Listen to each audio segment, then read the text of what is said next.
But I knew the real thing that would take my life was the backlash from changing fate. My actions saved Lucy and indirectly helped the Emperor stabilize the court.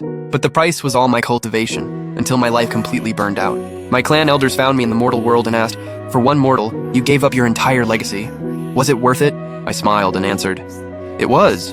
Trading everything I have for Lucy's peaceful life is the best ending." 2 years passed, and Lucy still never realized her husband was fake.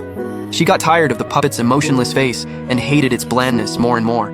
Every few days, she brought men back to the manor, treated them well, and deliberately laughed and flirted with them in front of me. Sometimes she even made me personally serve those men. Over time, everyone in the manor knew I had no status. Even ordinary servants dared to order me around. Voices came from outside. Tom looked even softer than the rumors said. Nothing like a hostage who had endured years of hardship. "Your Highness treats me far too well. You're married, after all. Bringing me into the manor at this hour, will the prince consort be upset?"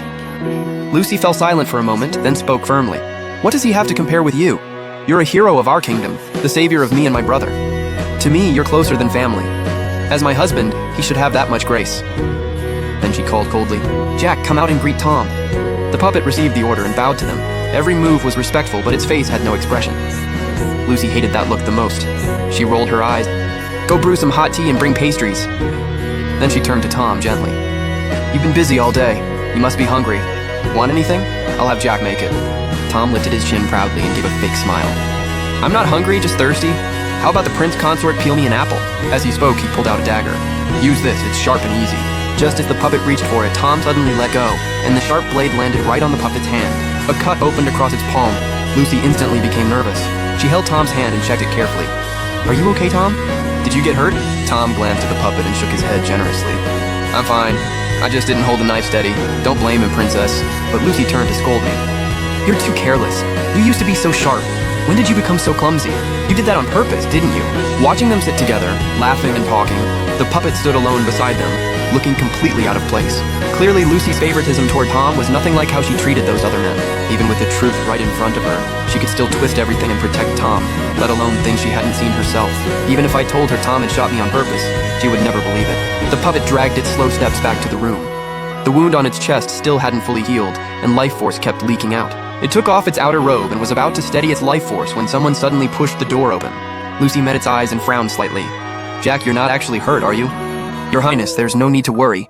The puppet shook its head calmly, just like I used to. Even when I felt unwell, I never wanted Lucy to know. Besides, the puppet couldn't feel pain anyway. Lucy still seemed doubtful. Maybe she remembered how the puppet had looked downstairs because her gaze softened. "Come here, let me see. Don't let such nice skin leave a scar."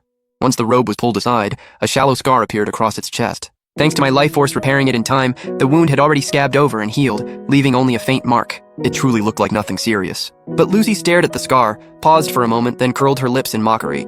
"So this is your injury? Just a little scratch and you act like you're dying? If you had suffered what Tom suffered, you wouldn't last an hour." I heard the sarcasm in her words. In her eyes, I would never compare to Tom. Until evening, the puppet never stepped out of the room.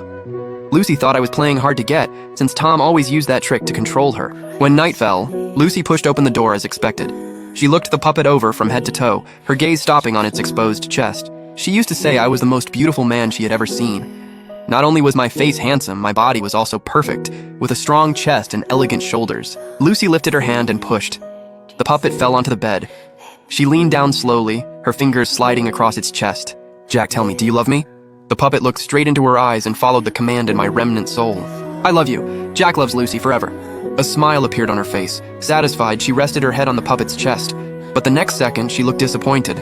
"Jack, you keep saying you love me, but even when we're this close, your heart doesn't react at all. You're a liar."